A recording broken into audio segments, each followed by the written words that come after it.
My dudes, what's going on? Just recently, we received yet another huge update, the early game savior, the Upgrade Vault. Shout out to the YouTube members and Twitch subs who keep this dream a reality. Anyways, let's get into it. The primary focus of this update is the Upgrade Vault, which can be found in the Quick Ref menu. The Upgrade Vault is similar to the Deathbringer's Grimoire, but instead of using bones, you upgrade it with money. You start with one upgrade unlocked, and to unlock the next ones, you need to reach a certain number of upgrades. Some of the juicers out there might already been able to max this out day one, but most of the upgrades are focused on a different set of people. This update is ultimately a saving grace for the early game players. Everything from damage, class XP, and talent points to even the dynamic duo of defense and accuracy. This vault will carry you so hard through the early game. Everything you know about worlds 1 to 3 progression is different now. The amount of stats you get from this thing for such a little amount of investment functions as the perfect catch-up mechanic for newer players, which is something I've been wanting to see more of for a very long time, especially with the biggest problem being the lack of money in the early game. But with the new money percent bonuses, I think this might actually fix the problem. The biggest vault upgrades early on are definitely the defense and accuracy ones, which you basically just want to pour 90% of your money into. The shield and target stamps from World 1 Town are still good for boosting defense and accuracy, but for the price of a few levels on them, you could boost these stats by 30 or 40 points right at the beginning of the game, and they'll continue to be useful all the way through World 3. Also, not to mention, thanks to Vault, it also increases these potencies of these stamps. Not only is the Vault amazing for the start of World 1, but also keeps the bonuses flowing well into later maps, with the things like feathers from Orion and anvil production speed to help you fast track the important early game goals of mega feathers and gear crafting. There's also some great quality of life upgrades like movement speed to help you get around the maps quicker, and 3 attack talent enhancers, which makes your MP usage much more efficient and makes Whirl very disgusting on warriors. Moving past the gold mine, this is for new and early game players, but there are also plenty of excellent bonuses in there for end gamers or mid gamers alike, with loads of money percent, statue bonuses, and class XP to help you gain those sweet Deathbringer talent points.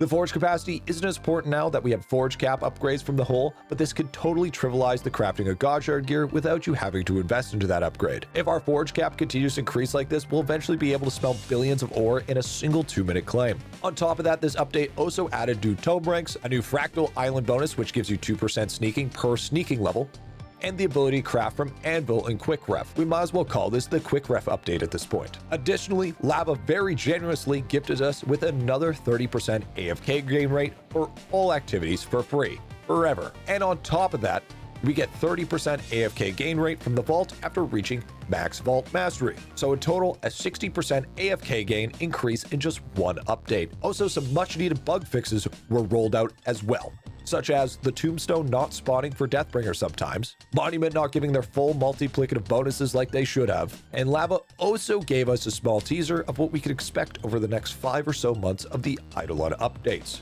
Now, of course, he mentioned the obvious things like the 2 other master classes, cavern expansions, the World 6 boss, and a full companion rework for all the dootless soldiers out there, plus some other miscellaneous features. Maybe now we'll finally be able to get to see what the wacky waving inflatable arm failing tube man is. Additionally, he mentioned a big announcement coming in a few days. It's really anyone's guess to what it could be, but here's hoping it's something awesome. But until then, we're more or less just gonna have to wait and see. Now, the biggest thing is I noticed Lava changed boss farming again. Now, it's not working, but I've got a really easy solution with this, because let's be real, this keeps happening due to exploiters and auto-clickers. So let's streamline it and do what Lava does best, making artwork.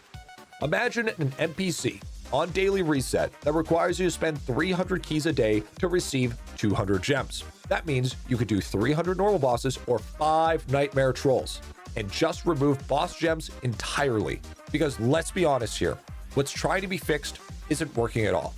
It's only punishing the normal players and not fixing the cheating. Instead, I think this would actually increase the player's activity, since boss farming for an easy reward would be absolutely worth it. Because you know what's worse than someone logging in for 5 minutes a day to do a 300 key quest? A person that doesn't log in at all.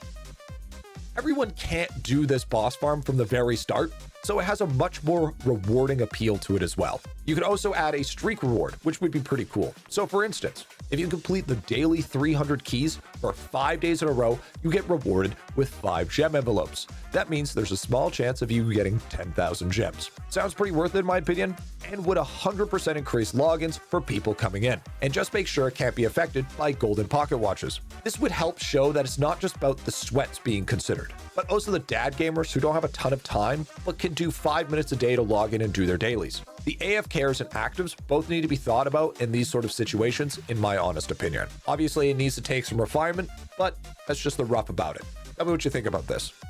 But anyways, my dudes, I gotta get back to the guide grind. Stay tuned for the next idleon video.